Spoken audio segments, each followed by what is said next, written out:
My king and queen. আজকে আমি share করব what I it in a day. So ঘুম থেকে উঠেই আমি কফি আর বিস্কুট নিয়ে বসেছি। তারপর ব্রেকফাস্টে আমি চিকেন নুডলসটা আজকে ফার্স্ট টাইম ট্রাই করলাম। খেতে আমার কিন্তু ফার্স্টের দিকে আমি টেস্টটা অ্যাকচুয়ালি বুঝতেই পারিনি। তারপরে মানে খাওয়ার পরে বুঝতে পেরেছি যে ভালো খেতে, একটু হালকা স্পাইসি একটা ব্যাপার আছে। So it's really really really good.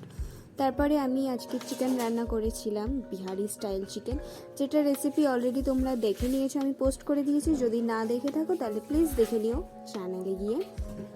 আর তারপর দুপুরবেলা খাওয়া দাওয়া কমপ্লিট করার পরে আমি আমার এক আন্টির বাড়ি যাওয়ার পরে ফার্স্টে আমরা খাই গ্লুকন্ডি আর সিঙ্গারা, যেটা আমার মা নিয়ে এসেছিল। তারপরে আমি এখানে একটু মিরার পোজ দিচ্ছিলাম, আর তারপরেই আমি মোমো খাই।